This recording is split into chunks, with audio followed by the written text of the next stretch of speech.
Hi, hello my dear students. Welcome to our channel Rajesh Biology and I am Rajesh, MSc Zoology. Today our topic is pedigree analysis.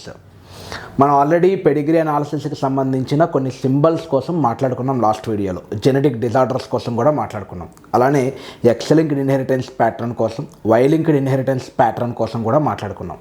అయితే వీటన్నింటినీ కూడా మేళవించి pedigree chart చూసిన వెంటనే అది ఏ type of disorder అనేది ఎలా మనం కన్క్లూజన్కి రావాలి అనేది ఈరోజు మనం ఎక్స్ప్లెయిన్ చేసుకుందాం.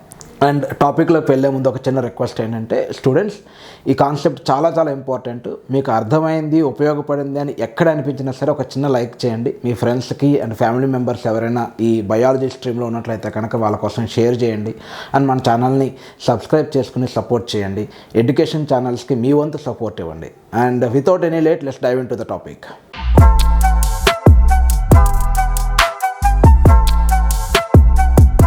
ఓకే, ఫస్ట్ అయితే అసలు డిజార్డర్స్ ఎన్ని రకాలు ఉంటాయి అనేది చూసి వాటి యొక్క సిమ్టమ్స్ని చూడడం ద్వారా మనం ఈ పెడిగ్రీ చార్ట్ని అనలైజ్ చేయొచ్చు. ఇప్పుడు నా కాన్సెప్ట్ ఆఫ్ ఎక్స్ప్లెనేషన్ ఏంటి అంటే, గతం వీడియోలో చెప్పినట్టుగానే మీకు నేను ఆటోజోమల్ రెసెసివ్ జీన్ డిజార్డర్ అయితే ఎలా ఇన్హెరిట్ అవుతుంది, ఆటోజోమల్ డామినెంట్ ఎలా ఇన్హెరిట్ అవుతుంది, ఎక్స్ లింక్డ్ రెసెసివ్ ఎలాగా, ఎక్స్ లింక్డ్ డామినెంట్ ఎలాగా అనేది ఎక్స్ప్లెయిన్ చేసిన తర్వాత వాటికి సంబంధించిన కొన్ని పెడిగ్రీ చార్ట్స్ని మీకు నేను ప్రజెంట్ చేస్తాను. ఐదర్ బోర్డు మీద కావచ్చు లేదా డిజిటల్ స్క్రీన్ మీద కానీ మీకు ప్రజెంట్ చేస్తాను. వాటిని చూపిస్తూ కొన్ని ఎక్స్ప్లెయిన్ చేస్తాను. అలానే మీకు లాస్ట్లో ఒక 2 పెడిగ్రీ చార్ట్స్ని హోంవర్క్ ఇవ్వడానికి నేను ప్రయత్నం చేస్తాను. Okay, so first of all డిజార్డర్స్ని మనం డివైడ్ చేద్దాం. Autosomal disorders, X linked disorders. Y linked నేను ఎక్స్ప్లెయిన్ చేయడం లేదు. వై లింక్ అనేది మనం ఈజీగా ఐడెంటిఫై చేయొచ్చు. ఒకవేళ ఏదైనా ఒక పెడిగ్రీ చార్ట్లో ప్రతి మేల్ అంటే ప్రతి స్క్వేరు ఎఫెక్టెడ్గా షేడ్ అయి ఉంది అంటే, ఒక్క ఫిమేల్ కూడా ఎఫెక్ట్ అవ్వలేదు అంటే అది ఖచ్చితంగా మేల్కి సంబంధించిన డిజార్డర్ కాబట్టి వై లింక్డ్ అని మనం ఈజీగా ఐడెంటిఫై చేయొచ్చు. మనం ఎక్కడైనా కన్ఫ్యూజ్ అవుతాము అంటే ఆటోజోమల్ డామినెంటా, ఆటోజోమల్ రెసెసివా, ఎక్స్ లింక్డ్ డామినెంటా, ఎక్స్ లింక్డ్ రెసెసివా అన్నది. So dominant and recessive gene disorders, dominant gene disorders, recessive gene disorders. డామినెంట్గా ఉండే కామన్ పాయింట్ ఏంటి అంటే స్కిప్ జనరేషన్ ఉండదు. అంటే ఒక ఫ్యామిలీలో ఏదైనా ఒక పర్సన్ ఎఫెక్ట్ అవ్వలేదు అంటే ఆ పర్సన్ ఆ డిసీజ్ని నెక్స్ట్ జనరేషన్కి క్యారీ చేయడం అనమాట. అంటే డామినెంట్లో క్యారియర్స్ ఉండరు కాబట్టి స్కిప్ జనరేషన్ ఉండదు. అది ఎక్స్ లింక్డ్ డామినెంట్ అయినా ఉండదు, అలానే ఆటోజోమల్ డామినెంట్ అయినా సరే స్కిప్ జనరేషన్ ఉండదు. ఎక్కడైనా ఒక డిసీజ్ ఆగిపోయింది అంటే ఇంకా తర్వాత ఎవరికి ఎఫెక్ట్ అవ్వదనమాట. అది దానికి ముందే ఆగిపోయినట్టు అర్థం. ఓకే, కానీ రెసెసివ్ దగ్గరికి వచ్చేటప్పటికి ఇక్కడ స్కిప్ జనరేషన్ ఉంటుంది. అంటే కొంతమంది క్యారియర్గా యాక్ట్ చేస్తారు. క్యారియర్గా ఉన్న వాళ్ళు ఎఫెక్ట్ అవ్వరు, వాళ్ళకి షేడ్ ఇవ్వం, కానీ వాళ్ళ బాడీలో ఆ రెసెసివ్ జీన్ ఉంటుంది. అది నెక్స్ట్ జనరేషన్కి ట్రావెల్ అవుతుంది. కలర్ బ్లైండ్నెస్ కావచ్చు, సికిల్ సెల్ ఎనీమియా కావచ్చు. స్కిప్ జనరేషన్ ఇక్కడ చూపిస్తాం అనమాట. అన్ని క్యారెక్టర్స్ కూడా రాస్తాను, బట్ మేజర్ డిఫరెన్సెస్ చెప్తున్నాను. ఇక డామినెంట్ మనం 2గా డివైడ్ చేద్దాం. Autosomal dominant, X linked dominant. Recessive కూడా 2 types. First autosomal dominant disorder దగ్గరికి వచ్చేటప్పటికి మనం అబ్జర్వ్ చేసినట్లయితే కనుక డామినెంట్ డిజార్డర్స్ ఎప్పుడు కూడా అది ఎక్స్ లింక్డ్ అయినా సరే ఆటోజోమల్ అయినా సరే affected parents may have the unaffected children. అంటే పేరెంట్స్ ఎఫెక్ట్ అయి ఉన్నప్పటికీ చిల్డ్రన్ అన్ఎఫెక్టెడ్గా ఉండవచ్చు. మే హ్యావ్ ద అన్ఎఫెక్టెడ్ చిల్డ్రన్. అది ఎక్స్ లింక్డ్ డామినెంట్ అయినా సరే, వై లింక్డ్ డామినెంట్ అయినా సరే. కాకపోతే ఇక్కడ ఆటోజోమల్ డామినెంట్గా మనం చెప్పచ్చు affected parents may have the unaffected children. Okay, autosomal dominant కోసం చెప్తున్నాను. అంటే ఇక్కడ క్యాపిటల్ ఏ అనేది డిసీజ్ కాజింగ్ జీన్ అనుకుందాం. ఇద్దరు పేరెంట్స్ ఎఫెక్ట్ అయ్యారు కానీ పిల్లలు ఎఫెక్ట్ అవ్వలేదంటే వాళ్ళ అదృష్టం బాగుంది, వాళ్ళిద్దరూ కూడా స్మాల్ ఏని రిసీవ్ చేసుకున్నారు. అప్పుడు వీళ్ళిద్దరూ ఎఫెక్ట్ అవ్వరు. కానీ పేరెంట్స్ ఎఫెక్ట్ అవ్వరు. ఎందుకంటే వాళ్ళు ఎఫెక్ట్ అయ్యేది ఎందుకంటే ఒక్కటైనా క్యాపిటల్ ఏ ఉంటే, అంటే డామినెంట్ జీన్ ఒక్కటున్నా సరే ఎక్స్ప్రెస్ అవుతుంది కాబట్టి అది ఆటోజోమల్ డామినెంట్ జీన్ కాబట్టి ఎఫెక్ట్ అయిన పేరెంట్స్ కూడా అన్ఎఫెక్టెడ్ చిల్డ్రన్ అనేది వాళ్ళు పాసిబుల్. అలానే ముందు మనం చెప్పుకున్నట్టు స్కిప్ జనరేషన్ అనేది ఉండదన్నమాట. అంటే ఇందులో ఒక జనరేషన్ స్కిప్ చేసి ఇంకొక జనరేషన్లో డిసీజెస్ అనేవి కనిపించవు. అలా కనిపిస్తే అది డామినెంట్ కాదు. అండ్ ఇంకొక ఇంపార్టెంట్ క్యారెక్టర్ ఏంటి అంటే స్కిప్ జనరేషన్ ఆబ్సెంట్ అన్న పాయింట్లోనే ఉంది. ఏంటంటే ఏ ఒక్క చైల్డ్ కూడా అన్ఎఫెక్టెడ్ పేరెంట్స్ నుంచి ఎఫెక్ట్ అవ్వడం అనమాట. ఒకవేళ ఫర్ ఎగ్జాంపుల్ మదర్ ఎఫెక్ట్ అవ్వలేదు, మదర్ నార్మల్గా ఉంది. మదర్ నార్మల్గా ఉన్నప్పుడు వాళ్ళ పిల్లలు ఆ డిసీజ్ కాజింగ్ జీన్ మదర్ నుంచి తీసుకురారు, ఫాదర్ నుంచి తీసుకొస్తారు. ఒక పిల్లాడు ఎఫెక్ట్ అయి ఉన్నాడు అంటే ఖచ్చితంగా any of the parent effect అయి ఉండాలి, లేకపోతే ఆ జీన్ అనేది వాళ్ళ దాకా రాదు. ఎందుకంటే అది డామినెంట్ జీన్ కాబట్టి ఫాదరో మదరో ఎవరో ఒకరు ఎఫెక్ట్ అయితేనే అది పిల్లల్లో కనిపిస్తుంది అనమాట. అంటే మ్యూటేషన్స్ ద్వారా రావచ్చు కదా అని మీకు డౌట్ రావచ్చు. చాలా ఎక్సలెంట్ డౌట్. నిజంగా డౌట్ వచ్చినట్లయితే కనుక సడన్గా అదే పర్సన్లో మ్యూటేషన్ రావచ్చు. కోడి ముందా గుడ్డు ముందా అన్న క్వశ్చన్ లాగా పేరెంట్స్కి లేకుండా పిల్లలకి రాదు. అయితే వాళ్ళ పేరెంట్కి మాత్రం ఎలా వస్తుంది, అసలు ఫస్ట్ డిసీజ్ ఎలా వచ్చింది అంటే మీరు తెలుసుకోవాలి. మ్యూటేషన్స్ వల్లే డిజార్డర్స్ వస్తాయి. కానీ ఆ మ్యూటేషన్స్ని పెడిగ్రీ చార్ట్లో మనం చూపించమన్నమాట. అంటే మనకి ఇచ్చే ఎగ్జామినేషన్ క్వశ్చన్స్లో మ్యూటేషన్ కాన్సెప్ట్ కానీ బాడీ ఎక్స్ప్రెషన్ కానీ వాటిని మనం కన్సిడరేషన్లోకి తీసుకోము. Okay, so skip generation is absent and affected child compulsory have the any one of the parent compulsory has that affected parent. Every affected child has at least a parent, affected parent. Okay, and ఇది autosomal కాబట్టి that dominant కాబట్టి male female కూడా ఈక్వల్గా affect అవుతారు. Both male and female are equally affected. And ఎగ్జాంపుల్గా మనం myotonic డిస్ట్రోఫీని చెప్పుకోవచ్చు. మనకి ఎన్సీఆర్టీ టెక్స్ట్ బుక్లో ఒక డయాగ్రామ్ ఇవ్వడం జరిగింది. Autosomal dominant disorder example myotonic dystrophy అని. అయితే అది కంప్లీట్గా ఓన్లీ ఆటోజోమల్ డామినెంటే కాదు, దాన్నే మనం ఆటోజోమల్ రెసిసివ్ అని కూడా ప్రూవ్ చేయొచ్చు. కాబట్టి అది perfect example for myotonic dystrophy అని నేను చెప్పలేను. కానీ ఆ డయాగ్రామ్ కూడా మీకు నేను ఇక్కడ ఎక్స్ప్లెయిన్ చేస్తాను. మొత్తం అన్ని క్యారెక్టర్స్ అయిపోయిన తర్వాత ఎన్సీఆర్టీ పెడిగ్రీ చార్ట్ వేసి అది ఎలా ఆటోజోమల్ డామినెంట్, అదే పెడిగ్రీ ఎలా ఆటోజోమల్ రెసిసివ్ అన్నది కూడా చూద్దాం. ఓకే, అండ్ ఇదైతే ఆటోజోమల్ డామినెంట్ డిజార్డర్ ఎగ్జాంపుల్స్కి మయోటోనిక్ డిస్ట్రోఫీ. ఇప్పుడు ఎక్స్-లింక్డ్ డామినెంట్ చూద్దాం. ఇది ఎక్స్-లింక్డ్ డామినెంట్ కాబట్టి ఇక్కడ మనం unaffected parents have affected children అనేది కాన్సెప్ట్ తీసుకోవచ్చు. బట్ ఇక్కడ మనం చూడండి, రెండు డ్రా చేశాను నేను. ఇక్కడ రెండు ఎఫెక్ట్ అయ్యారు, అంటే మదరు ఫాదర్ ఇద్దరు ఎఫెక్ట్ అయ్యారు, కానీ పిల్లలిద్దరూ నార్మల్గా ఉన్నారు. కానీ ఈ కేసులో అది పాసిబుల్ కాదు. ఒకవేళ ఫాదర్ ఎఫెక్ట్ అయితే గర్ల్స్ అందరూ ఎఫెక్ట్ అవుతారు. ఎందుకంటే ఫాదర్ ఎఫెక్ట్ అయ్యాడు, తన దగ్గర ఉన్నది ఒకటే ఎక్స్ క్రోమోజోమ్, అది కూడా డామినెంట్ డిజార్డర్ని కాజ్ చేసే ఎక్స్ క్రోమోజోమ్. సో ఒక్క కాపీ ఉన్న ఈ ఎక్స్ప్రెషన్ అనేది ఉంటుంది కాబట్టి ఆ ఒక ఎక్స్ క్రోమోజోమ్ డాక్టర్కే వెళ్తుంది కాబట్టి ఖచ్చితంగా డాక్టర్ అనేవాళ్ళు ఎఫెక్ట్ అవుతారు. సో ఇక్కడ మనం ఏమని చెప్పచ్చు అంటే మదర్ ఎఫెక్ట్ అయి ఉండొచ్చు, పిల్లలిద్దరూ నార్మల్ అయి ఉండొచ్చు. Okay, if mother affected children may be normal, but if father is affected all the daughters are affected. ఇదే పాయింట్ని రాసి సెకండ్ పాయింట్కి మనం రాసుకుందాం. Affected mother may have unaffected children. If father is affected all the daughters are affected. So ఈ severity అనేది పక్కన పెట్టినట్లయితే కనుక డామినెంట్ డిజార్డర్స్కి మేలు ఫిమేలు ఇద్దరు ఈక్వల్గా ఎఫెక్ట్ అవుతారు. సో ఆ పాయింటే రాద్దాం. Both males and females are equally affected. ఇది డామినెంట్ కాబట్టి స్కిప్ జనరేషన్ ఎక్కడ కూడా ఉండదు, నో స్కిప్ జనరేషన్. అండ్ అంతేకాదు ఇక్కడ if father is affected all the daughters are affected, right. ఒకవేళ మదర్ కానీ హోమోజైగస్ ఎఫెక్టెడ్ అయితే మొత్తం కొడుకులు కూతుర్లు అందరూ ఎఫెక్ట్ అవుతారు. మదర్ కానీ హోమోజైగస్ డామినెంట్ అయితే, అంటే రెండు కూడా డామినెంట్ అయినట్లయితే కనుక. అలా కాదు అనుకున్నట్లయితే కనుక ఇక్కడ సన్స్ అనేవాళ్ళు తన ఎక్స్ క్రోమోజోమ్ని మదర్ నుంచే తీసుకుంటారు. సన్స్ ఎఫెక్ట్ అయ్యారు అంటే మదర్ కంపల్సరీగా ఎఫెక్ట్ అయి ఉండాలి. ఓకే, ఇది మీకు తెలుసుకోవాల్సిన విషయాలు. అంటే సన్స్ ఎప్పుడు నార్మల్ ఉంటారు? If mother is normal all the sons are safe. If mother is normal all the sons are safe. Vitamin D రెసిస్టెన్స్కి సంబంధించిన డిజార్డర్ మనం చెప్పుకోవచ్చు. ఆల్రెడీ ఎక్స్-లింక్డ్ డామినెంట్ కండిషన్స్ మనం మాట్లాడుకున్నాం, అది మీరు ఇక్కడ ఎగ్జాంపుల్గా తీసుకోవచ్చు. ఇప్పుడు ఆటోజోమల్ రెసిసివ్ కండిషన్స్ చూద్దాం. రెసిసివ్ కండిషన్స్లో పేరెంట్స్ ఎలా ఉంటారు అంటే unaffected parents may have the affected children. దీనికి రివర్స్ అనమాట, affected parents have the unaffected children కదా. ఇక్కడ ఎందుకు వీళ్ళు అన్ఎఫెక్ట్ అయ్యారు? స్మాల్ ఏ రిసీవ్ చేసుకున్నారు కాబట్టి. అంటే వీళ్ళ అదృష్టం కొద్దీ వీళ్ళు రిసీవ్ చేసుకున్న జీన్స్ రెండు కూడా ఈ రెసిసివ్ జీన్స్ రిసీవ్ చేసుకున్నారు కాబట్టి ఎఫెక్ట్ అవ్వలేదు. ఇక్కడ అదే రెసిసివ్ జీన్స్ కానీ రిసీవ్ చేసుకున్నట్లయితే కనుక ఇక్కడ కండిషన్లో మనం బీలు రాద్దాం. Instead of A, capital B అనేది నార్మల్, స్మాల్ బి అనేది ఎఫెక్టెడ్ అనుకుందాం. సో పేరెంట్స్ ఇలా ఉన్నారనుకుందాం, ఇద్దరు క్యారియర్సే. ఇది సృష్టికే విరుద్ధం ఇలా మనం స్క్వేర్ రాస్తే.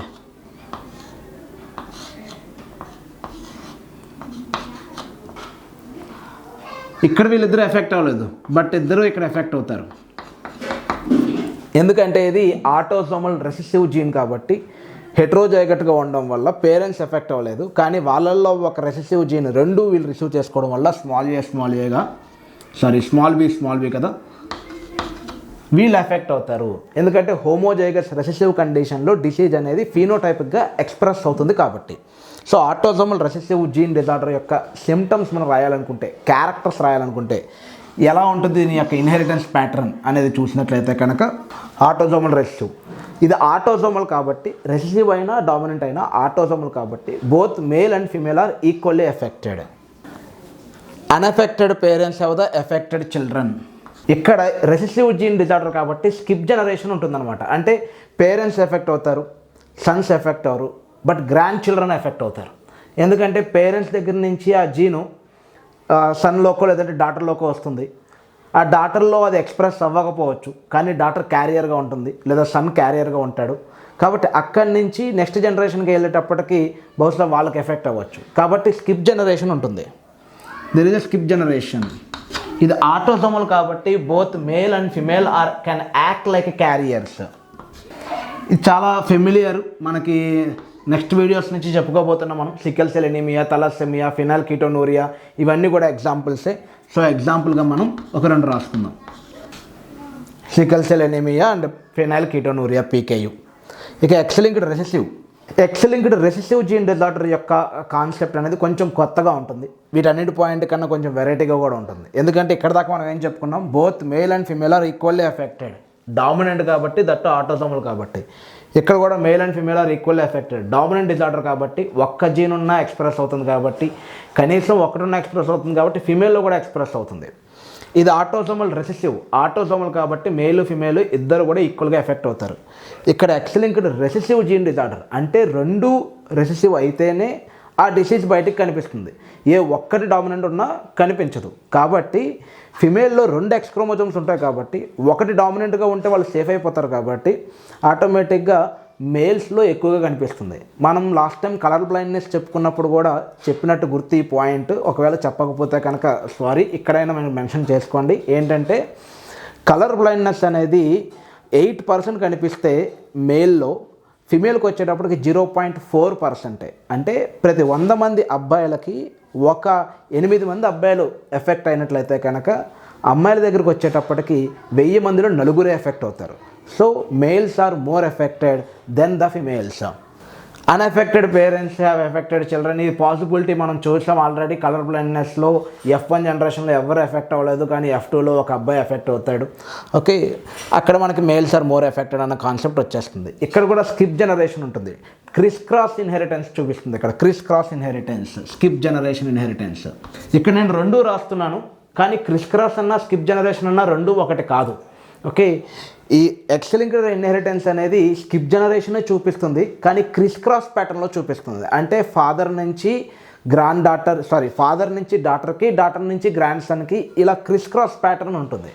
ఆటోజోమ్లో అలా కాదు. ఫాదర్ నుంచి కొడుకు ద్వారా మళ్ళీ మనోడు కూడా రావచ్చు. ఇక్కడ ఉంటుంది స్కిప్ జనరేషన్తో పాటు criss cross inheritance.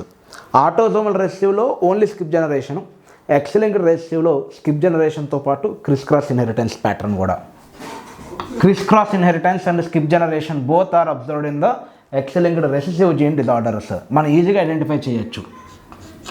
And if father is normal all the daughters are safe. ఎందుకంటే మనం చెప్పుకున్నాం కదా, 2 ఎక్స్ క్రోమోజోముల్లో 2 రెసెసివ్ అయితేనే ఈ డిసీజ్ వస్తుంది. ఏదో ఒక్కటి డామినెంట్ ఉన్న డిసీజ్ రాదు. ఒకవేళ ఫాదర్ ఎఫెక్ట్ అవ్వలేదు అనుకుందాం, అంటే ఫాదర్ నార్మల్గా ఉన్నట్టే, ఆ ఎక్స్ క్రోమోజోమ్ వచ్చింది, ఆ ఎక్స్ క్రోమోజోమ్ డాటర్స్ని ప్రొటెక్ట్ చేస్తుంది. కాబట్టి father is unaffected all the daughters are safe. If father is unaffected all the daughters are safe. ఇలాంటిది ఇంకొక పాయింట్ ఏంటి అంటే, if mother is affected all the sons are affected. Daughter సంగతి పక్కన పెట్టండి, ఎందుకంటే ఫాదర్ నుంచి వచ్చేది క్రోమోజోమ్ ప్రొటెక్ట్ చేసేస్తుంది. కానీ మదర్ ఎఫెక్ట్ అయ్యింది అంటే మదర్లో ఉన్న 2 ఎక్స్ క్రోమోజోమ్స్ మీద కూడా రెసెసివ్ ఉన్నట్టు.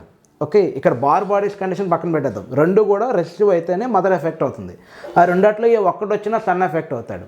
ఆ ఒక్కటి కూడా రాకుండా సన్ అనే వాళ్ళు పుట్టడమే జరగదు. కాబట్టి if mother is affected all the sons are affected.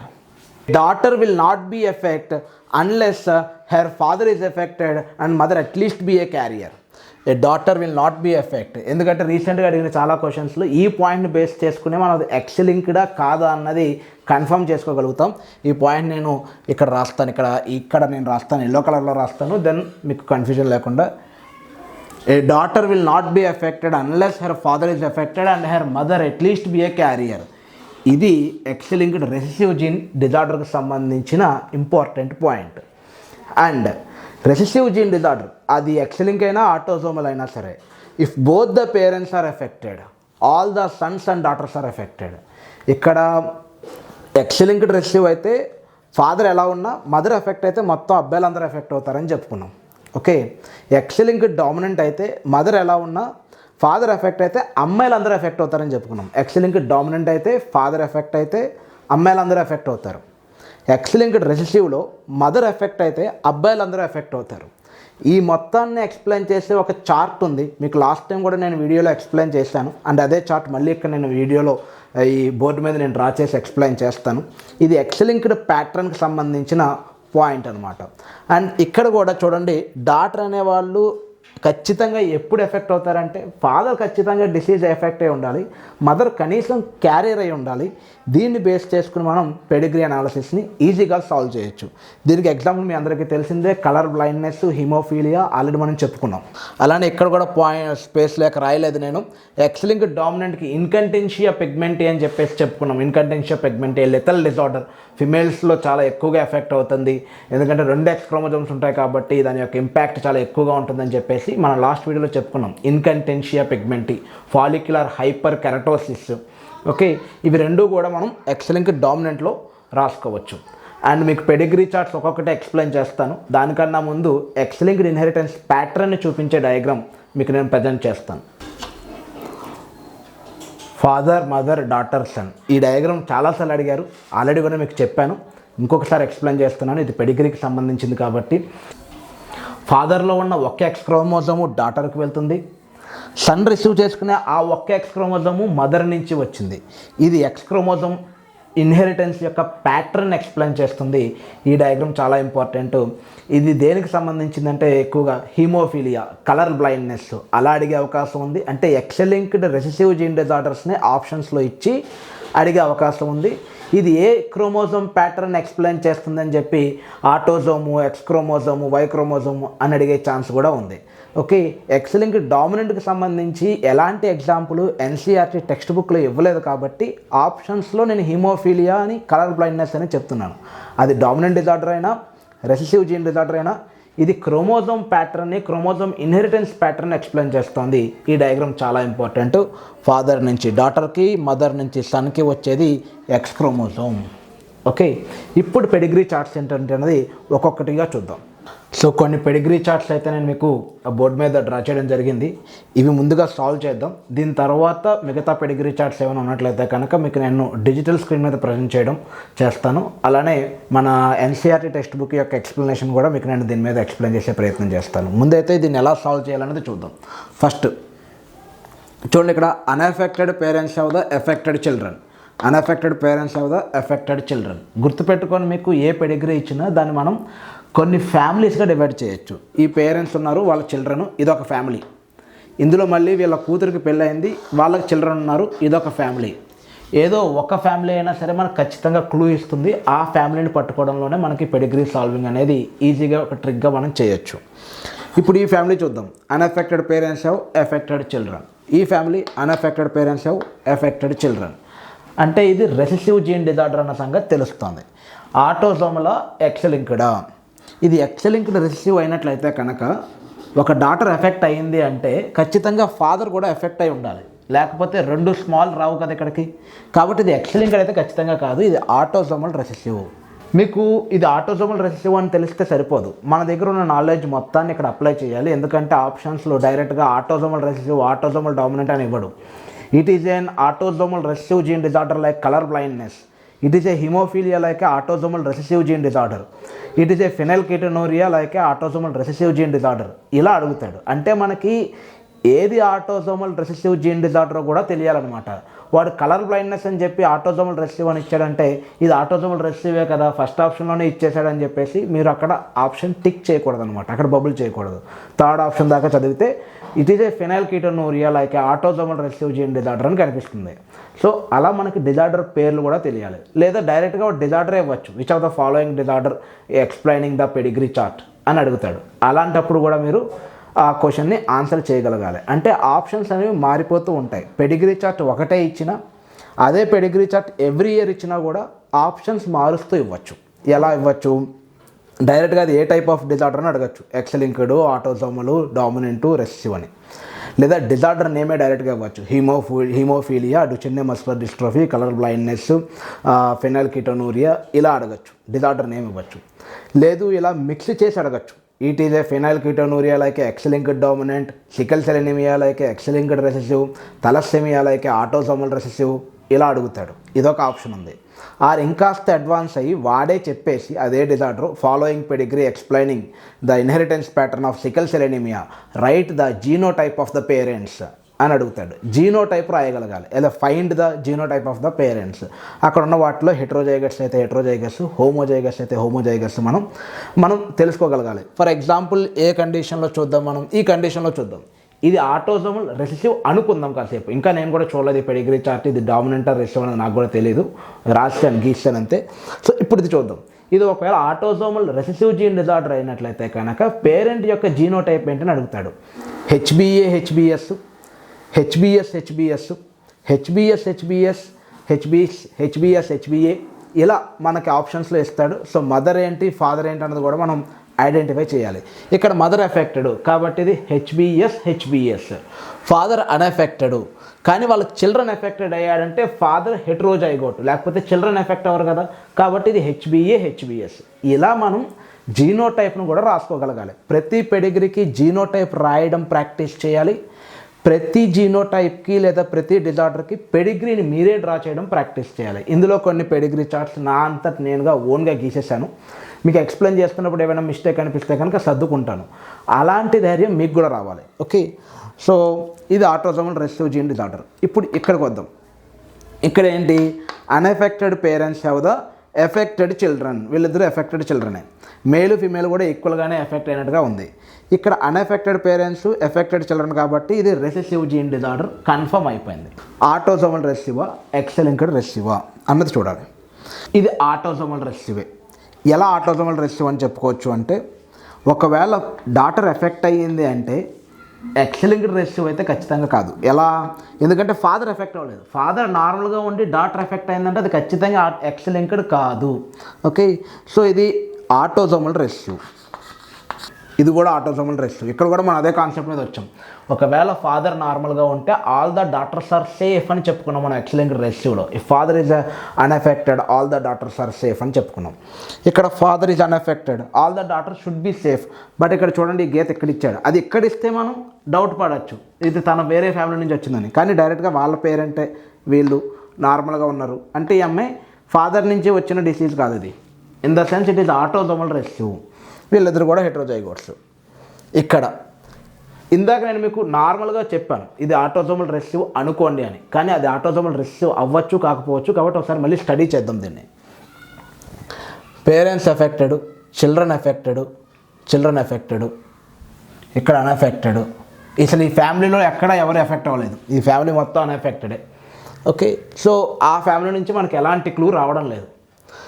ఇక్కడే చూడాలి. ఇక్కడి నుంచి ఏదైనా క్లూ వచ్చింది అంటే దాని అర్థం ఏంటి అంటే ఇక్కడ ఎవరు ఎఫెక్ట్ అవ్వలేదు, ఇంకా తర్వాత ఎవరు ఎఫెక్ట్ అవ్వట్లేదు అంటే ఇది డామినెంట్ అవ్వచ్చు. అలానే ఇక్కడ స్కిప్ జనరేషన్ ఎక్కడా లేదు, డైరెక్ట్గా అన్ని జనరేషన్స్లోనే ఎఫెక్ట్ అవుతూ వెళ్తున్నారు కాబట్టి ఇది డామినెంట్ అవ్వచ్చు. ఎక్స్-లింక్డ్ డామినెంటా, ఆటోసోమల్ డామినెంటా అన్నట్లయితే కనుక మేల్ ఫీమేల్ ఈక్వల్గా ఏమీ లేదు, ఈక్వల్గా ఉన్నా కూడా రెండింటిలో కామన్ పాయింటే. ఓకే, ఇది మ్యాక్సిమం ఎక్స్-లింక్డ్ డామినెంట్ అయ్యే కండిషన్ ఉంది. ఎందుకు అంటే if father is affected all the daughters are affected. ఇది ఎక్స్-లింక్డ్ డామినెంట్ డిజార్డర్. మీరు ఎలిమినేషన్ మెథడ్లో కూడా ఆన్సర్ చేయగలగాలి. అంటే మనకు ఒకవేళ ఒక ఆప్షన్స్లో ఇచ్చాడు ఇది ఎక్స్-లింక్డ్ రెసెసివ్ అన్నాడు అనుకుందాం. ఇది ఎక్స్-లింక్డ్ రెసెసివ్ అయితే కండిషన్ ఎలా ఉండాలి, ఈమె ఎఫెక్ట్ కాబట్టి వీడు కూడా ఎఫెక్ట్ అయి ఉండాలి. ఇక్కడ వీడు ఇన్ ద సెన్స్ ఆయన కూడా ఎఫెక్ట్ అయి ఉండాలి. ఎందుకంటే మదర్ నుంచి మదర్ ఎఫెక్ట్ అయితే అందరూ సన్స్ ఎఫెక్ట్ అవుతారు కదా, కాబట్టి ఇది ఎక్స్ లింక్డ్ రెసిసివ్ కాదు. అయిపోయింది. ఇది ఆటోసోమల్ రెసిసివా అని అనుకుందాము అంటే ఆటోసోమల్ రెసిసివ్ కండిషన్స్లో ఒక స్కిప్ జనరేషన్ అయినా చూపించే అవకాశం ఉంటుంది. ఇది ఆటోసోమల్ రెసిసివ్ అయ్యే అవకాశం కూడా లేకపోలేదు. మనం ఎలా రాసుకోవచ్చు ఆటోసోమల్ రెసిసివ్ అని ప్రూవ్ చేయాలి. దీన్ని ఎలా రాసుకోవాలి? Small A capital A small A, లేకపోతే ఇక్కడ క్యాపిటల్ ఏ ఉంటే ఎవరు ఎఫెక్ట్ అవ్వరు, కాబట్టి ఇది క్యాపిటల్ ఏ స్మాల్ ఏ అవ్వచ్చు. ఓకే, వీళ్ళిద్దరి నుంచి ఇది స్మాల్ ఏ రావచ్చు. అండ్ ఈవిడ కూడా హెటరోజైగస్ అయి ఉండొచ్చు. అప్పుడు ఇక్కడి నుంచి స్మాల్ ఏ, ఇక్కడి నుంచి స్మాల్ ఏ, ఇక్కడి నుంచి క్యాపిటల్ ఏ స్మాల్ ఏ. ఇంత కాంప్లికేటెడ్గా ఉండదు. మ్యాక్సిమం ఇది ఎక్స్ లింక్డ్ డామినెంట్గానే కన్సిడర్ చేయాలి. ఇప్పుడు ఇది చూద్దాం, ఇది ఒక్కటి చూద్దాం. Unaffected parents of the affected children, ఇది రెసిసివ్ జీన్ డిజార్డరే. ఓకే, కానీ కొన్నిసార్లు వాడే ఇచ్చేస్తారు రెసిసివ్ జీన్ డిజార్డర్. కానీ మీరు ఏం చేయాలంటే దీని యొక్క జీనోటైప్ రాయగలగాలి. ఇక్కడ ఎఫెక్ట్ అవ్వలేదు కానీ వీళ్ళకి ఎఫెక్ట్ అయింది, మేలు ఫిమేలు ఈక్వల్గా ఎఫెక్ట్ అయ్యారు, వీళ్ళ జీనోటైప్స్ రాయగలగాలి. అండ్ వీళ్ళ జీనోటైప్స్ రాయగలగాలి. క్యాపిటల్ ఏ కావచ్చు, క్యాపిటల్ ఏ స్మాల్ ఏ కావచ్చు, క్యాపిటల్ ఏ కూడా కావచ్చు. అలా జీనోటైప్ రాయగలిగేలాగా ప్రాక్టీస్ చేయాలి. ఇదైతే ఖచ్చితంగా రెసిసివ్. ఇది ఎక్స్ లింక్డ్ రెసిసివ్ కాదు. ఎందుకు అంటే ఫిమేల్ ఇక్కడ ఎఫెక్ట్ అయింది కానీ ఫాదర్ ఎఫెక్ట్ అవ్వలేదు. అది పాసిబుల్ కాదు. ఎక్స్ లింక్డ్ రెసిసివ్లో ఫాదర్ ఖచ్చితంగా ఎఫెక్ట్ అవ్వాలి, మదర్ కనీసం క్యారియర్ అవ్వాలి. ఇది ఆటోసోమల్ రెసిసివ్. ఇప్పుడు ఇది చూద్దాం. ఓకే, ఇక్కడ డాటర్స్ ఎక్కువగా ఎఫెక్ట్ అయినట్టున్నారు ప్రతి జనరేషన్లోనూ. And father unaffected but daughter affected. ఇది ఎక్స్ లింక్డ్ డామినెంట్ కాదు. మేబీ ఇక్కడ ఈవిడ ఎఫెక్ట్ అయి ఉండొచ్చు కానీ parents unaffected parents of the affected children అన్నాడంటే ఇది రెసిసివ్. ఆటోసోమల్ రెసిసివా ఎక్స్ లింక్డ్ రెసిసివా? ఇది ఎక్స్ లింక్డ్ రెసిసివ్ అని అనుకున్నట్లయితే కనుక if mother is affected all the sons are affected. కానీ ఇక్కడ సన్స్ ఎఫెక్ట్ అవ్వలేదు, కొంతమంది ఒకడే ఎఫెక్ట్ అయ్యాడు, కాబట్టి ఇది ఎక్స్ లింక్డ్ రెసిసివ్ కాదు, ఆటోసోమల్ రెసిసివ్. ఇక్కడ మీకు నేను ఎక్కువగా ఆటోసోమల్ రెసిసివ్నే ఇవ్వడం జరిగింది. ఎక్స్ లింక్డ్ రెసిసివ్ ఎలా ఉంటుంది అన్నది, అలానే మన టెక్స్ట్ బుక్లో ఉన్న క్రాసెస్ ఏంటి, అది ఎలా రెండింటికి ఆటోసోమల్ రెసిసివ్కి ఆటోసోమల్ డామినెంట్కి కూడా ఎలా వర్క్ అవుతుంది అన్నది మీకు స్క్రీన్ మీద ఎక్స్ప్లెయిన్ చేస్తాను. ఒకటో రెండో మీకు పెడిగ్రీ చార్ట్స్ కూడా మీకు వర్క్గా ఇస్తాను, వాటిని సాల్వ్ చేయడానికి ట్రై చేయండి. సో ఇవి మోడల్ పెడిగ్రీ చార్ట్స్. చూసిన వెంటనే మనకు తెలిసేలాగా ఉన్న పెడిగ్రీ చార్ట్స్ ఇవి. చూడండి, autosomal dominant, affected parents may have the unaffected child. ఈ కండిషన్లో మనం దీన్ని డామినెంట్ అని చెప్పచ్చు. Cannot be recessive as two affected parents could not have an unaffected offspring. Okay, and autosomal రెసిసివ్లో చూడండి, పేరెంట్స్లో డిసీజెస్ లేకపోయినప్పటికీ చిల్డ్రన్ ఎఫెక్ట్ అయితే అది ఆటోసోమల్ రెసిసివ్. అలానే ఎక్స్ లింక్డ్ డామినెంట్ కండిషన్కి ఎగ్జాంపుల్గా ఇక్కడ ఇవ్వడం జరిగింది. చూడండి, ఫిమేల్, ఇక్కడ ఎక్స్ లింక్డ్ డామినెంట్లో ఫిమేల్ ఎఫెక్టెడ్, తన కొడుకు ఎఫెక్ట్ అయ్యాడు. అండ్ ఇక్కడ ఒక మేల్ ఎఫెక్ట్ అయితే మొత్తం ఫిమేల్స్ అందరూ ఎఫెక్ట్ అయ్యారు. If father is affected all the daughters are affected అని చెప్పుకున్నాం మనం. అలానే ఎక్స్ లింక్డ్ రెసిసివ్లో ఒకసారి చూడండి, ఇది ఎక్స్ లింక్డ్ రెసిసివ్, చాలా ఇంట్రెస్టింగ్ కాన్సెప్ట్ ఇది. ఎక్స్ లింక్డ్ రెసిసివ్ ఇలా ఇచ్చేస్తాడు పెడిగ్రీ, వాడే ఎగ్జామినేషన్లో చెప్తాడు మనకి ఇది X linked recessive gene disorder, దీని యొక్క క్యారియోటైప్ రాయండి అని చెప్పేసి, జీనోటైప్ ఏంటి అని చెప్పి అడుగుతాడు. ఎలా అంటే జీనోటైపు, ఇక్కడ ఫాదర్ ఎఫెక్టెడ్, డాటర్ కూడా ఎఫెక్ట్ అయ్యారు. డాటర్ ఎఫెక్ట్ అయ్యింది రెసిసివ్ కండిషన్లో అంటే తనకి రెండు రెసిసివే ఉంటాయి. అందులో ఒకటి ఫాదర్ నుంచి వచ్చింది, ఓకే, ఇంకొకటి మదర్ నుంచి వస్తుంది, అంటే మదరు హెటరోజైగస్ కండిషన్ అనమాట. ఓకే, కలర్ బ్లైండ్నెస్ అనుకున్నట్లయితే కనుక తను క్యాపిటల్ సిని కలిగి ఉంటుంది, అలానే ఒక స్మాల్ సిని కూడా కలిగి ఉంటుంది. ఇక్కడ స్మాల్ సి వై, తను small C colour blindness recessive కాబట్టి. అండ్ ఇక్కడే తెలుస్తుంది మనకి if mother is affected all the sons are affected. X linked recessive కండిషన్లో ఒకవేళ మదర్ ఎఫెక్ట్ అయితే మొత్తం కొడుకులందరూ ఎఫెక్ట్ అవుతారు, తన పుత్రులందరూ ఎఫెక్ట్ అవుతారు. ఓకే, సో ఇది ఒక జస్ట్ ఇంట్రడక్షన్ పర్పస్ కోసం. ఇప్పుడు ఒక్కొక్కటి ఎంసీక్యూస్ చూద్దాం, అలానే ఎన్సీఆర్టీ క్వశ్చన్స్ కూడా చూద్దాం. Autosomal dominant condition, skip generation ఉండదు. Affected parents may have the unaffected children. Notes కూడా మీరు రాసుకోవచ్చు. మొత్తం 4 డిసీజెస్కి మెయిన్ ఇంపార్టెంట్ పాయింట్స్ రాసి పెట్టాను ఇక్కడ. స్కిప్ జనరేషన్ ఉండదు. Affected parents may have the unaffected child, అది డామినెంట్ కండిషన్లో. ఎందుకంటే ఇక్కడ ఒక్క జీన్ ఉన్నా కూడా ఎఫెక్ట్ అవుతారు, వీళ్ళ జీనోటైప్స్ ఎలా ఉంటాయి, ఇతను అదృష్టవంతుడు, ఇతని జీనోటైప్ ఎలా ఉంటుంది. Okay, and unaffected parents have the affected children అనే వాళ్ళు ఆటోసోమల్ రెసెసివ్, అంటే ఇక్కడ స్మాల్ ఏ డిసీజ్ కాజింగ్, కానీ క్యాపిటల్ ఏ ఉండడం వల్ల వీళ్ళిద్దరూ నార్మల్గా ఉన్నారు. అన్ఫార్చునేట్లీ ఈ అమ్మాయి 2 స్మాల్ ఏ తీసుకుంది కాబట్టి ఎఫెక్ట్ అయింది. ఇది సికల్ సెల్ ఎనీమియా. మీరు స్క్రీన్ షాట్స్ తీసుకోవచ్చు. ఓకే, అలా మనం జీనోటైప్ రాయగలగాలన్నమాట. ఎక్స్ లింక్డ్ డామినెంట్ కండిషన్ మనం బిగినింగ్లో చూసాం. All daughters of affected father will be affected and all sons are safe if mother is unaffected. అది మనం బిగినింగ్లో చూసిన case. This type of disorders never transfer from father to the son. Father నుంచి సన్కు ఉండదు, స్కిప్ జనరేషన్ కనిపించదు.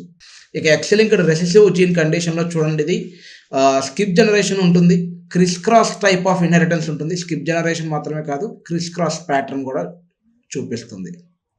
ఇవన్నీ మనం చెప్పుకున్నాం. ఇక్కడ చూడండి, ఇక్కడ ఫాదర్ నార్మల్గా ఉన్నాడు, వీళ్ళిద్దరు నార్మల్గా ఉన్నారు. ఓకే, అండ్ ఇక్కడ ఫాదర్ ఎఫెక్ట్ అయ్యాడు, మదర్ కూడా ఎఫెక్ట్ అయ్యింది, అందుకని అందరూ ఎఫెక్ట్ అయ్యారు. If both the parents affected, all the sons and daughters are affected. X linked recessive way కాదు, ఆల్రెడీ మీకు వీడియోలో చెప్పాను, ఏ రెసెసివ్ అయినా సరే బోత్ ద పేరెంట్స్ ఎఫెక్ట్ అయితే కనుక మొత్తం చిల్డ్రన్ అందరూ ఎఫెక్ట్ అవుతారు. ఓకే, ఎక్స్ లింక్డ్ డామినెంట్ కండిషన్లో ఇలా ఫాదర్ ఎఫెక్ట్ అయితే కనుక మొత్తం డాటర్స్ అందరూ ఎఫెక్ట్ అవుతారు. ఎందుకంటే తన దగ్గర ఉన్నది ఒకటే ఎక్స్ క్రోమోజోమ్, అది డాటర్స్కి ఇచ్చేస్తారు కాబట్టి. ఇది ఎన్సీఆర్టీలో మనకి ఇచ్చింది. Okay, autosomal dominant, autosomal recessive అని చెప్పి ఇవ్వడం జరిగింది ఎన్సీఆర్టీలో. దీన్ని ఆటోసోమల్ డామినెంట్గా చెప్పారు. ఇప్పుడు ఈ ఆటోసోమల్ డామినెంట్ కండిషన్ ఎలాగా అనేది చూద్దాం. ఇది ఒకవేళ ఆటోసోమల్ డామినెంట్ అయితే మయోటోనిక్ డిస్ట్రోఫీ కాబట్టి ఆటోసోమల్ డామినెంట్ డిజార్డర్ ఎగ్జాంపుల్గా మనం ఎం లెటర్ తీసుకుందాం, capital M, small M. Okay, and ఇతను నార్మల్ కాబట్టి 2 స్మాల్ ఎంఏ అవుతాయి. అండ్ ఇక్కడి నుంచి ఈ డిసీజ్ ఇతనిలో వచ్చింది, capital M, small M. And ఇక్కడ కూడా మనకు కనిపించింది క్యాపిటల్ ఎం, స్మాల్ ఎం. ఎందుకు నేను హెట్రోజైగస్ తీసుకున్నానంటే, మనం హోమోజైగస్ తీసుకున్నట్లయితే మొత్తం అందరూ ఎఫెక్ట్ అవ్వాలి, కానీ అందరూ ఎఫెక్ట్ అయ్యారా? అందరూ ఎఫెక్ట్ అవ్వలేదు. ఓకే, సో నేను హెట్రోజైగస్ తీసుకోవడం జరిగింది. ఇంతవరకు ఓకే. ఇక్కడ ఒక పేరెంట్ ఒక చోట ఇక్కడ కానీ ఆగిపోయింది అంటే ఇంకెవ్వరు ఎఫెక్ట్ అవ్వట్లేదు. ఇది డామినెంట్ కండిషన్ షో చేస్తుంది. ఎందుకంటే ఇన్హెరిటెన్స్ ప్యాటర్న్ ఎక్కడితో ఆగిపోయింది, ఈ ఫ్యామిలీలో ఎవరు ఎఫెక్ట్ అవ్వలేదు. అండ్ ఎక్కడ స్కిప్ జనరేషన్ లేదు, ఇక్కడ కనిపించింది ఎఫెక్టే, మళ్ళీ ఇమీడియట్గా ఇక్కడ కనిపించింది, ఆ తర్వాత మళ్ళీ ఇక్కడ కనిపిస్తుంది. అంటే తను హెట్రోజైగస్ అక్కడి నుంచి ఇక్కడికి వచ్చిందనమాట. సో ఇలా మనం రాసుకోవచ్చు. ఇది ఆటోసోమల్ డామినెంట్ అనుకోవచ్చు. ఓకే, ఇది ఆటోసోమల్ డామినెంటే. ఇప్పుడు ఆటోసోమల్ రెసెసివ్ అని అనుకున్నట్లయితే కనుక దీన్ని ఆటోసోమల్ రెసెసివ్కి రాయాలి. ఎలా రాసుకోవాలి? సికల్ సెల్ ఎనీమియా అనుకుందాం, లేదంటే ఫెనైల్ కీటోనూరియా రాసుకుందాం. ఫెనైల్ కీటోనూరియా అయితే కనుక ఒక్కసారి నేను మీకు అది ఒక్కొక్కటి విడివిడిగా రాసి పెడుతున్నాను చూడండి. ఇది క్యాపిటల్ పి, ఇది స్మాల్ పి, ఫెనైల్ కీటోనూరియా కాబట్టి ఎఫెక్టెడ్ ఉన్న వాళ్ళందరినీ మనం స్మాల్ పిగా రాసేసుకుందాం. అప్పుడే ఎఫెక్ట్ అవుతారు కదా, ఇది ఆటోసోమల్ రెసెసివ్ అనుకున్నప్పుడు. ఇప్పుడు అన్ఎఫెక్టెడ్ పేరెంట్స్ యొక్క జీనోటైప్ రాసుకోవాలి మనం. ఈ అన్ఎఫెక్టెడ్ రాసుకునేటప్పుడు జాగ్రత్తగా ఏం రాద్దామంటే, ఇది మనం క్యాపిటల్ పి అని రాసామనుకోండి, ఏమవుతుంది అప్పుడు ఇక్కడికి ఎవరు ఎఫెక్ట్ అవ్వకూడదు. కాబట్టి ఇది క్యాపిటల్ పి అవ్వకూడదు. ఇది ఒక క్యాపిటల్ పి, ఇది ఒక స్మాల్ పి అవ్వాలి. అప్పుడే ఎఫెక్టెడ్ చిల్డ్రన్ పాసిబుల్ అవుతారు. ఓకే, ఆ తర్వాత ఇక్కడికి వచ్చేటప్పటికి ఇతను ఖచ్చితంగా క్యాపిటల్ పి స్మాల్ పి అవుతాడు. ఎందుకంటే మదర్ నుంచి ఒక స్మాల్ పి వస్తుంది. ఇతను నార్మల్గా ఉన్నాడంటే క్యాపిటల్ పి ఫాదర్ నుంచి వచ్చింది. అండ్ వీళ్ళ కొడుకులు అందరూ కూడా నార్మల్గా ఉన్నారు, వీళ్ళ కూతుర్లు అందరూ నార్మల్గా ఉన్నారు. అంటే తను చేసుకున్న భార్య హోమోజైగస్ నార్మల్ అయి ఉండాలి. అప్పుడే అందరికీ మదర్ నుంచి ఒక క్యాపిటల్ పి వస్తుంది, ఫాదర్ నుంచి ఏది వచ్చినా కూడా ఎఫెక్ట్ అవ్వరు. క్యాపిటల్ పి వచ్చినా ఎఫెక్ట్ అవ్వరు, స్మాల్ పి వచ్చినా ఎఫెక్ట్ అవ్వరు. అండ్ ఇక్కడ కూడా చూడండి, ఇక్కడ ఇద్దరు ఎఫెక్ట్ అవ్వలేదు అంటే ఇతను కూడా మనం క్యాపిటల్ పి స్మాల్ పిగా రాసుకోవచ్చు. ఇలా మనం ఒక పెడిగ్రీని ఆటోసోమల్ రెసెసివ్గా రాసుకోవాలనుకున్నట్లయితే కనుక ఇలాంటి కొన్ని పెడిగ్రీ చార్ట్స్ని ఆటోసోమల్ రెసెసివ్గా కూడా మార్చుకోవచ్చు. టెక్స్ట్ బుక్లో ఇచ్చిన ఎగ్జాంపుల్ ఇంపార్టెంట్. అలానే మయోటోనిక్ డిస్ట్రోఫీ అనేది ఆటోసోమల్ డామినెంట్ కాబట్టి మనం స్కిప్ జనరేషన్ చూడాలి. ఎక్కడైనా ఒకళ్ళు ఎఫెక్ట్ అవ్వలేదంటే మిగతా ఫ్యామిలీ నెక్స్ట్ ఎవరు ఎఫెక్ట్ అవ్వట్లేదు. అలానే ఒక డిసీజ్ అనేది ఒక జనరేషన్ నుంచి ఒక జనరేషన్కి స్కిప్ జనరేషన్ అవ్వకుండా ట్రాన్స్మిట్ అవుతుంది అనే కండిషన్స్లో మనం ఆటోసోమల్ డామినెంట్ని యాక్సెప్ట్ చేయొచ్చు. ఓకే, అంటే ఇది నేను మిమ్మల్ని డిస్టర్బ్ చేయడానికో కన్ఫ్యూజ్ చేయడానికో నా ఉద్దేశం కాదు. మనం ఒక పెడిగ్రీని రాయాలనుకున్నట్లయితే కనుక దీన్నే ఆటోసోమల్ రెసిసివ్గా కూడా రాయొచ్చు. ఒకసారి క్వశ్చన్ అడిగారనమాట, ఆ క్వశ్చన్ మీకు నేను ప్రజెంట్ చేస్తాను స్క్రీన్ మీద. ఓకే, అది దీనికి సంబంధించింది. ఇక రెండో క్వశ్చన్, ఇదేమి ఇచ్చాడు, ఆటోసోమల్ రెసిసివ్ ఇచ్చారు. ఆటోసోమల్ రెసిసివ్ ఇచ్చి దీన్ని ఆటోసోమల్ డామినెంట్గా రాయొచ్చా? మనం దీన్ని ఆటోసోమల్ డామినెంట్గా రాయలేం. ఎందుకంటే unaffected parents have the affected children. ఇది అసలు ఆటోసోమల్ డామినెంట్కి పాసిబుల్ కాదు. ఆటోసోమల్ కాదు, ఎక్స్-లింక్డ్ డామినెంట్ కూడా మనం రాయలేము. ఎందుకంటే డామినెంట్ అయితే పేరెంట్స్లో ఎక్స్ప్రెస్ అవ్వాలి కదా, ఇక్కడ ఎక్స్ప్రెస్ అవ్వట్లేదు. అందుకనేసి అన్నీ అలా రాయలేము. ఇది ఒక్క పెడిగ్రీ చార్టే కొంచెం వెరైటీగా ఉంది, మనం రాయగలుగుతాం. ఆటోసోమల్ డామినెంట్ అనే రాయగలుగుతాం, దీన్ని ఆటోసోమల్ రెసిసివ్ అని కూడా ప్రూవ్ చేయగలుగుతాం. ఓకే, బట్ ఇది అలా లేదు. ఓకే, దీన్ని రెసిసివ్ అనే అనుకుందాం. పేరెంట్స్ ఎఫెక్ట్ అవ్వలేదు, పిల్లలు ఎఫెక్ట్ అయ్యారు, రెసిసివ్ అనుకుందాం. ఎక్స్-లింక్డ్ రెసిసివ్ అనుకోవచ్చా? అనుకోకూడదు. ఎందుకంటే ఇక్కడ ఫిమేల్ ఎఫెక్ట్ అయింది. ఇక్కడ ఫిమేల్ ఎఫెక్ట్ అవ్వకపోతే పాసిబిలిటీ ఉంది, ఈవిడ క్యారియరు అని చెప్పొచ్చు కాబట్టి ఇక్కడ వచ్చింది. ఈవిడ కూడా క్యారియరు అని చెప్పొచ్చు కాబట్టి ఇక్కడ వచ్చింది. కానీ ఇక్కడ ఫిమేల్ ఎఫెక్ట్ అయిందంటే ఫాదర్ ఖచ్చితంగా ఎఫెక్ట్ అయి ఉండాలి కాబట్టి ఇది ఎక్స్-లింక్డ్ రెసిసివ్ కూడా కాదు. ఆటోసోమల్ రెసిసివ్ కండిషన్ తప్ప మరి ఏ ఇతర కండిషను దీనికి సూటబుల్ కాదనమాట. కనీసం బాయ్స్ ఎఫెక్ట్ అయ్యారు కదా, వైలింక్డ్ అందామా అంటే ఇక్కడ ఒక అమ్మాయి కూడా ఎఫెక్ట్ అయింది. ఇలా ఉండాలి పర్ఫెక్ట్ పెడిగ్రీ అంటే. ఇలా ఉన్న పెడిగ్రీ చార్ట్సే ఇస్తారు ఎగ్జామినేషన్లో కూడా. నన్ను అడిగితే ఇది చాలా ఇంపార్టెంట్ పెడిగ్రీ దానికన్నా కూడా, autosomal recessive sickle cell anaemia.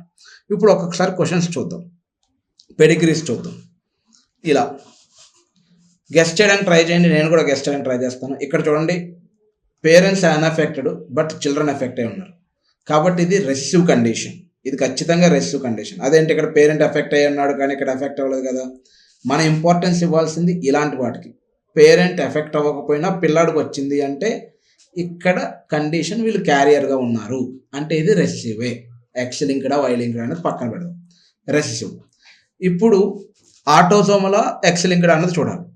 ఇది ఎక్స్-లింక్డ్ అనుకుందాం కాసేపు. ఎక్స్-లింక్డ్ రెసిసివ్ అయితే ఏంటి పరిస్థితి? ఎక్స్-లింక్డ్ రెసిసివ్ అయితే ఈవిడ ఎఫెక్ట్ అయింది కదా, వీళ్ళ కొడుకులు అందరూ ఎఫెక్ట్ అవ్వాలి కానీ ఇక్కడ అతను ఎఫెక్ట్ అవ్వలేదు కాబట్టి ఇది ఎక్స్-లింక్డ్ రెసిసివ్ కాదు. ఇంకా మిగిలింది ఇది ఆటోసోమల్ రెసిసివ్. ఒకసారి డిసీజ్ చూద్దాం. ఓకే, ఇది వై-లింక్డా ఎక్స్-లింక్డా అన్నది ముందు తేల్చేద్దాం. ఖచ్చితంగా ఆప్షన్ 3 ఆప్షన్ 4 ఇన్కరెక్ట్. ఎందుకంటే అమ్మాయిలు ఎఫెక్ట్ అయ్యారంటే ఇది వై-లింక్డ్ కాదు. డామినెంట్ ఎక్స్-లింక్డా రెసిసివ్ ఎక్స్-లింక్డా? ఫస్ట్ డామినెంట్ ఎక్స్-లింక్డ్ క్యారెక్టర్ ఏంటి? If father is affected all the daughters are affected. ఇక్కడ డాటర్స్ అందరూ ఎఫెక్ట్ అయ్యారు కదా, ఛాన్స్ ఉంది. రెసిసివ్ ఛాన్స్ ఉందా అన్నది చూద్దాం. ఇక్కడ అమ్మాయి ఎఫెక్ట్ అయ్యింది కానీ తన ఫాదర్ ఎఫెక్ట్ అవ్వలేదు. ఒక అన్ఎఫెక్టెడ్ ఫాదరు రెసిసివ్ జీన్ డిజార్డర్ని తన కూతురికి ఇవ్వలేడు. ఓకే, అంటే ఒక అమ్మాయి ఎఫెక్ట్ అయ్యింది అంటే మనం చెప్పుకున్నాం బిగినింగ్లో, ఏ girl cannot be affected unless her father is affected and mother at least be a carrier. Mother కనీసం క్యారియర్ అయి ఉండాలి, ఫాదర్ ఖచ్చితంగా ఎఫెక్ట్ అయి ఉండాలి. కాబట్టి ఇది ఎక్స్-లింక్డ్ రెసిసివ్ కూడా కాదు. కరెక్ట్ ఆన్సర్ వచ్చేసి ఎక్స్-లింక్డ్ డామినెంట్. ఇలా మనం స్టెప్ బై స్టెప్ వర్కౌట్ చేసుకుంటూ వెళ్ళాలి. ఇది మీకు నేను ఇస్తానన్న homework. Given the below is a pedigree chart of family with 5 children. It shows the inheritance of affected earlobes as opposite to the free ones. ఇది మీరు ట్రై చేయండి. మీరు కావాలంటే స్క్రీన్ షాట్ తీసుకోండి, దీనికి వర్కౌట్ చేయండి. ఈ క్వశ్చన్ నెంబర్ 1 అని చెప్పేసి ఇస్తాను. ఓకే, 1 యొక్క ఆన్సర్ ఏంటన్నది కామెంట్ బాక్స్లో మెన్షన్ చేయండి, దాని ఆన్సర్ ఏంటన్నది నేను చూస్తాను. ఓకే, అలానే ఇది ఇంకో question, study the pedigree chart. దీనికి నేను క్వశ్చన్ నెంబర్ 2 అని ఇస్తాను. ఇది కూడా మీరు స్క్రీన్ షాట్ తీసుకోండి అండ్ వర్కౌట్ చేయండి. మీకు ఆన్సర్ తెలిసినట్లయితే కనుక కామెంట్ బాక్స్లో మెన్షన్ చేయండి. ఇక్కడ unaffected parents have affected children, first స్టెప్లోనే మీకు ఏం తెలుస్తోంది అన్నది చూడండి. అలానే ఇక్కడ కూతురు ఎఫెక్ట్ అయింది కానీ తన ఫాదర్ ఎఫెక్ట్ అవ్వలేదు అంటే ఇది ఏ డిసీజ్ కాదు అనేది కూడా మీరు ట్రై చేయండి. ఓకే, సాల్వ్ చేస్తున్నారు కదా, సాల్వ్ చేయండి అండ్ మీ ఆన్సర్ని కామెంట్ బాక్స్లో మెన్షన్ చేయండి. And this is for today class. Thank you, have a nice day.